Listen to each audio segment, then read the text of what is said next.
That's not a line that I'm telling you guys because I'm in Ireland. That's the truth. Well, we start with breaking news. 49ers quarterback Brock Purdy is expected to start against the Jaguars on Sunday after missing 2 games with toe and left shoulder injuries. The backup, Mac Jones, has led San Francisco to 2 of their first 3 wins. Senior NFL writer Jeremy Fowler joins us now. So Purdy expected to start here. Give us the background. What can you share on how they came to this conclusion? Kevin, he's pretty close last week. He was trending well all week. I was just told they wanted to make sure he could practice in full today. He could move around, get a full workload in. He did so with no limitations. That's why they feel good about clearing him. He doesn't even have an injury designation anymore after what was a close call last week. Mac Jones, who won him 2 games, is beat up. He's got in a knee brace. He's questionable for this game. So he's the one with the issues. Purdy steps in. All along, it was felt this would be a few weeks. Anything past that would be a bonus, but he's in good shape. Leading me 3-0 49ers without Nick Bosa, though, for the year. That's an issue. Washington Commanders, they are beat up. No Jaden Daniels, no Terry McLaurin. I'll start with Daniels. So I was told that he is trending positively here, but he just wasn't cleared yet medically on that knee. And part of this is a mobility thing. They want to make sure, since he's a dual threat, he can do everything he needs to. McLaurin is a little bit more of a dicey situation. I can rule out surgery, and I was told he's not going on injured reserve. So that's the good news. It's week to week, but beyond that, it's really not a slam dunk that he plays next week. At this point, they just have to see how he progresses. Keep in mind, Marcus Mariota beat his former team, the Raiders, now facing his former team, the Falcons, this weekend. Yes, we love a full circle moment. I want to talk about another quarterback, but one making his first career start for the Giants, and that being Jackson Dart. Walk me through why they decided to bail on Russell Wilson already and go with the rug. So when I checked with people with the Giants, 2 things were clear. They just felt like the play from Wilson was not good enough outside of throwing those deep balls in the Dallas game, which Dallas is a mess in the secondary. The play was just not up to par. You saw it in that last drive against the Chiefs. And it was pointed out to me multiple times this week that Dart simply hit every benchmark that was set for him by head coach Brian Daboll and his staff. So throughout the offseason, I kept hearing he was a fast learner, highly motivated, tough as you know what. So he put all that together where they just felt like energy-wise, readiness-wise, he can go out there and play. And also, I was told that Brian Daboll spent some of this offseason cooking up plays from looking at college tape, like trying to get new ideas like some of those offensive minds do. So you could even see some creativity with this offense that maybe they didn't have. In some ways, they have to simplify it because he's a rookie. In other ways, they can do even more. It feels a little bit like baptism by fire because quarterbacks making their first career start against the Chargers are 3-17 in the Super Bowl era, but 2-2 since 2019. Jay Fowl with the latest around the NFL. Thanks, man. Thank you. The Chargers are undefeated. 6 undefeated teams left. 2 will face off in Tampa. The Eagles visit the Bucs. Philly has won 19 of 20 games, a franchise record, but that whole streak started after the Bucs dominated them a year ago, 33-16 in Week 4.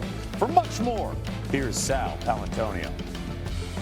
Hey there, Kevin. Bucs quarterback Baker Mayfield has been dealing with a painful bicep injury in his throwing arm, listed as questionable for Sunday's game against the Eagles. He didn't practice much this week, but when I saw him on the field today, he looked fine throwing the football. And Todd Bowles told me that Baker Mayfield will be, quote, ready to go. He wouldn't miss this game for the world.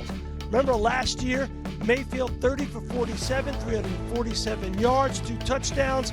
Bucs rolled through the Eagles 33-16, but Mayfield told me the Super Bowl champs under Vic Fangio have a much more seasoned defense, a much more difficult defense to deal with.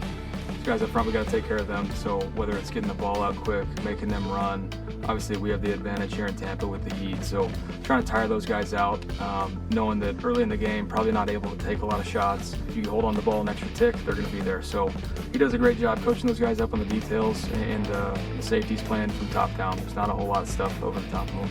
So the Eagles came down a day early to get acclimated to the heat. Unless they're going to have a full-fledged practice, that ain't going to happen. Good news for the Bucs. Wide receiver Chris Godwin is back.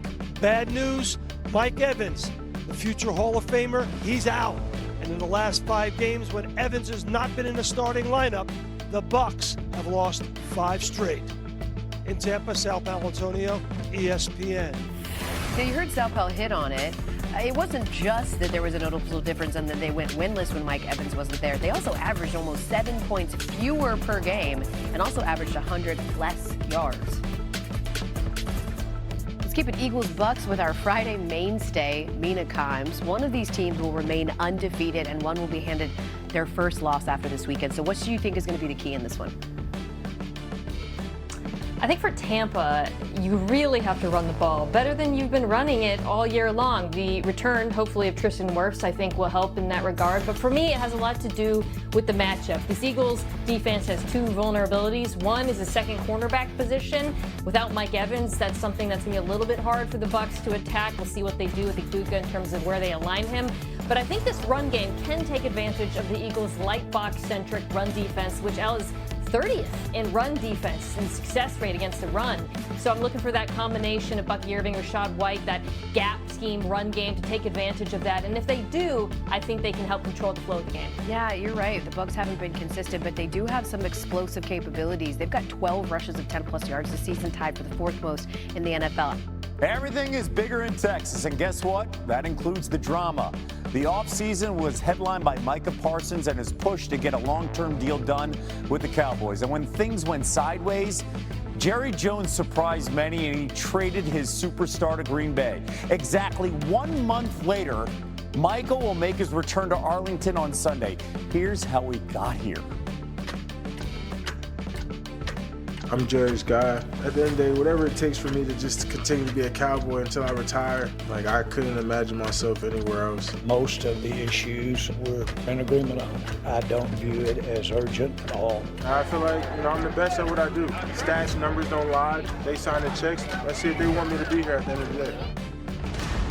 Breaking news. Micah Parsons announced that he had requested a trade from the Dallas Cowboys. Don't lose any sleep over. That's the one thing I would say to our fans. Don't lose any sleep over. I feel good that Mike is going to be out there against the Philadelphia Eagles. The world would know that I want Micah if they knew what I had offered him, and he knows what I offered him. When we wanted to send the details to the agent told us to stick it up our ass. Holy... It actually happened. Dallas Cowboys move edge sensation Micah Parsons to Green Bay. I'm very, very excited about the prospects of what we've done for the Cowboys here. We got what we wanted. Yeah. Sure. Okay, more from Jerry in a moment. Before that, look at this. You see now the Packers, a completely different defense, one of the best in the league, and look at the Cowboys, embarrassing. Especially the pass rush. It has struggled mightily this season. Here was Cowboys owner Jerry Jones earlier today on Micah. Listen to this. Now, let's make no mistake about it. Micah is special, and we all know he is, and he can be disruptive. But we have huge amounts of experience with the anecdotes that we've seen used on us for the last 4 years. Right. And while he does make great plays, there is also a way to approach playing against Micah, as we know, because we didn't exactly win the Super Bowl during those years. But being tried, we lost games with Micah. That deep sigh is not because Mina Kimes is back. That deep sigh is because Jerry is back in front of the microphone. I'm not going to ask you to decipher that word salad. But the truth is, the headline is going to be, yes, Micah Parsons is back in Dallas. But I'm interested, Mina, in what you're looking for in this game. Well, I'm looking for something that Jerry used to actually justify the Micah Parsons trade, and he kind of alluded it to there, which is I want to see if Green Bay can run the ball on Dallas, because quietly, this Green Bay rushing attack has been quite bad this year, especially compared to last year when they were very efficient. I think a lot of that has to do with the blocking that Josh Jacobs is getting. They're 27th in yards before contact per carry. This is a very banged-up offensive line. They've also gone up against some really great run defenses. Cleveland, in particular, might have one of the best run defenses in the entire NFL. Good news is Dallas, despite the loss of Micah Parsons, has not been great at stopping the run this year. So I think there's an opportunity here for this Packers offense to be more balanced, and I suspect they're going to have luck through the air, especially at that play-action passing attack. You mentioned it, Dallas allowing just under 110 rushing yards per game. That's middle of the pack, sitting at 16 right now. You're sitting and coming back, Mina. One more game. You got one more left in you, sis? I was going to ask like that was a choice. It's not. Evan, we have an NFL game in Ireland. You know what that means. That accent's coming. Yeah, I was waiting for It's it. the Vikings and the Steelers, and both teams seeking a 3-1 start, with Minnesota starting quarterback Carson Wentz for the second straight week against